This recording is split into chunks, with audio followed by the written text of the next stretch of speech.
Bismillahirrahmanirrahim. Assalamualaikum warahmatullahi wabarakatuh. Alhamdulillahirabbil alamin wassalatu wassalamu ala asyrafil anbiya'i wal mursalin wa ala alihi wa sahbihi wa man tabi'ahum bi ihsanin ila yaumiddin. Rabbi shrah li sadri wa yassir li amri wahlul 'uqdatam min lisani yafqahu qawli. Subhanaka la ilma lana illa ma 'allamtana innaka antal alimul hakim wa la haula wa la quwwata illa billahil aliyyil azim. Amma ba'du.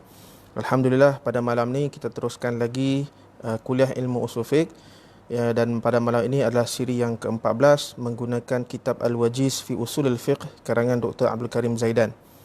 Kita telah pun selesai membincangkan tentang perbahasan hukum taklifi yang 5, iaitu wajib, sunat, haram, makruh dan juga harus. Dan pada malam ni insya-Allah kita menyambung perbincangan mengenai al-azimah wal rukhsah. Perbincangan mengenai al-azimah wa rukhsah ini, sebahagian para ulama meletakkan dalam perbincangan hukum taklifi, dan ada juga yang meletakkan dalam perbincangan hukum al-wad'i. Namun Dr. Abdul Karim Zaidan memilih untuk meletakkan perbincangan hukum al-azimah wa rukhsah ini di dalam ataupun termasuk di bawah kategori al-hukum at-taklifi. Baik. Menurut Dr. Abdul Karim Zaidan, beliau menyatakan bahawa al-azimah wa rukhsah adalah sebahagian daripada hukum taklifi. Kenapa? Kerana al-azimah bagi beliau adalah perkara yang dituntut oleh syarak ataupun perkara yang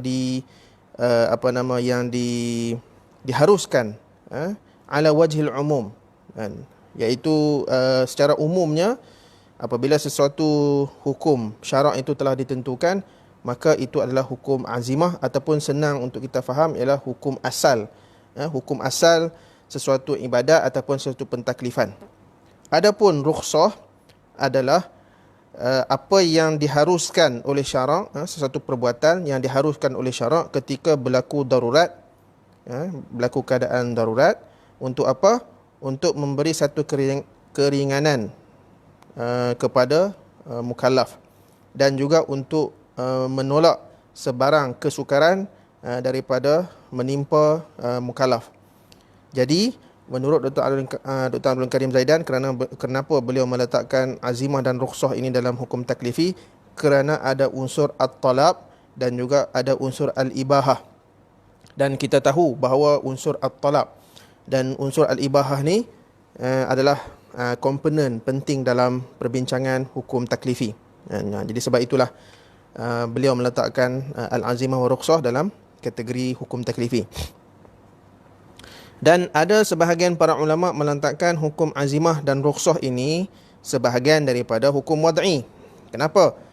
Kerana mengambil kira bahawa azimah ini ialah menjadikan ataupun meletakkan keadaan biasa dan keadaan asal para mukallaf itu sebagai sebab kepada berlangsungnya ataupun berkesinambungannya sesuatu hukum yang asal, dan ia adalah berterusan.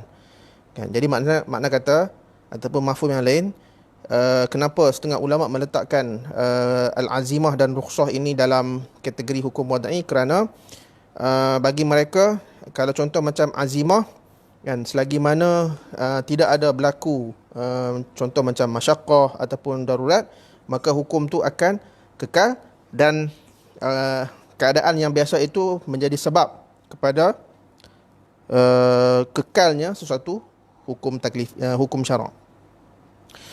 Dan juga rukhsah, kembali kepada satu keadaan di mana merujuk kepada keadaan-keadaan yang mendatang. Keadaan yang mendatang yang di luar kebiasaan, di mana keadaan ini menyebabkan sebab kepada berlakunya keringanan hukum daripada mukallaf. Dan oleh itu, bila disebut sebagai sebab, maka as-sababu min aqsamil hukmil wad'i menurut setengah para ulama usul fiqh. Namun menurut Dr. Abdul Karim Zaidan dalam kitab Al-Wajiz ini, beliau mentarjihkan pandangan para ulama yang meletakkan bahawa al-azimah dan rukhsah itu adalah sebahagian daripada hukum taklifi. Baik. Kerana unsur tolak dan ibahah tu lebih kuat pada pandangan Dr. Abdul Karim Zaidan. Dan kadang-kadang kalau kita perhatikan dalam kitab-kitab usul fiqh yang moden ni juga, kita dapati bahawa setengah para penulis ni mengeluarkan langsung perbincangan al-azimah dan rukhsah ini yang tidak diletakkan di bawah hukum taklifi dan juga tidak diletakkan di bawah hukum al-wad'i. Bahkan mereka mengkhususkan satu bab khusus kepada al-azimah dan ar-rukhsah.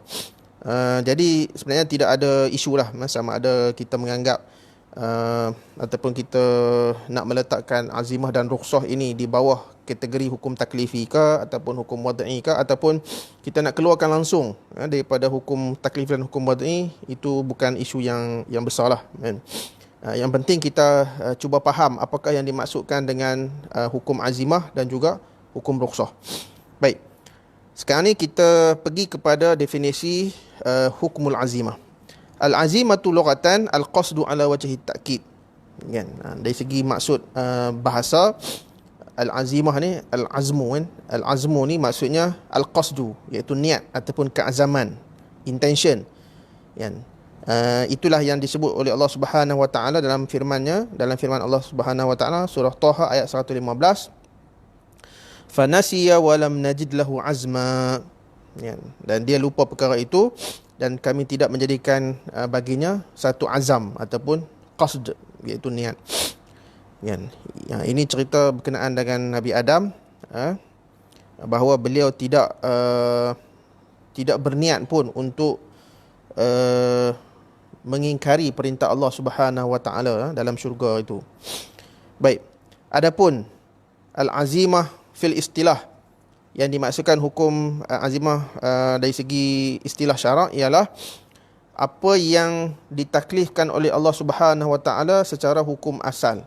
Maksudnya awal-awal penurunan teks nas ini ataupun Al-Quran dan hadis ni menyentuh berkenaan dengan suatu hukum, maka itulah hukum azimah, iaitu hukum asal. Contohlah, contoh katakan dalam pengharaman arak. Okey. Jadi setelah berlaku kita panggil tadrish dalam pengharaman arak ini, finalnya ialah arak itu diharamkan. Maka turunlah ayat yang mengharamkan innamal khamru wal maisir dan sebagainya itu min amali syaitan fajtanibuh. Maka itu adalah hukum azimah, hukum asal kepada pengharaman arak. Baik. Dan setengah para ulama usul fiqh juga mendefinisikan hukum azimah ini adalah perkara yang menjadi hukum asal, tanpa dikaitkan dengan perkara yang mendatang ataupun tanpa dikaitkan dengan perkara yang diuzurkan oleh syarak. Maksudnya hukum asal dalam keadaan biasa. Sebab itu kita kena faham, kita ni umat Islam, dalam melaksanakan ibadat, kita kena melaksanakan apa yang mengikut hukum asal terlebih dahulu. Sekiranya berlaku keadaan yang mendatang, contohnya kesukaran, keadaan darurat, barulah berpindah kepada hukum yang diringankan ataupun yang diistilahkan dengan hukum ar-rukhsah, yang mana kita akan sentuh sebentar nanti. Jadi hukum, minta maaf, tersentuh pula dah. Okey. Jadi maksud dalam erti kata yang lain bahawa al-azimah ini maksudnya hukum syarak yang disyarakkan ataupun yang ditaklifkan kepada para mukallaf tanpa melihat kepada keuzuran-keuzuran tertentu ataupun masyaqqah-masyaqqah tertentu, dan ia adalah hukum asal di mana disyarakkan pada permulaan untuk menjadi satu panduan umum hukum kepada para mukallaf sekalian dalam keadaan-keadaan yang biasa. Baik. Dan hukum azimah ini dia terbahagi kepada yang 5 yang sebelum ni kita sebut, yang wajib, sunat, haram, makruh dan juga harus. Itu hukum azimah. Manakala yang dimaksudkan dengan hukum ar-rukhsah fil lughah, ar-rukhsah fil lughah ataupun lughatan as-suhulah wal yusr. iaitu satu bentuk kemudahan dan satu bentuk keringanan. Manakala fil istilah, definisi ar-rukhsah fil istilah ialah satu keadaan di mana apabila berlaku masyaqqah ataupun berlaku keuzuran dan juga darurat, maka syarak akan meringankan hukum asal kepada hukum yang lain. Dan definisi yang lain ialah rukhsah ini apa yang diluaskan, apa yang diringankan kepada mukallaf oleh syarak untuk melakukan perkara tersebut kerana berlaku keuzuran ataupun kerana berlaku masyaqqah tertentu. Sedangkan hukum asal tu masih ada, masih wujud. Contoh macam tadilah yang kita katakan kalau bab minum arak ni. Minum arak hukum asalnya adalah haram.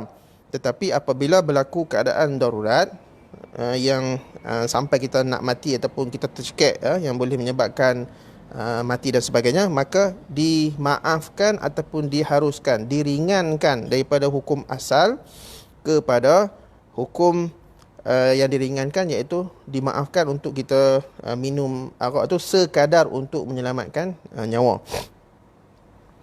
Ataupun definisi lain kepada rukhsah ini ialah apa yang syarak taklifkan daripada hukum hakam kerana berlaku keuzuran ataupun masyaqqah dan juga darurat syar'i.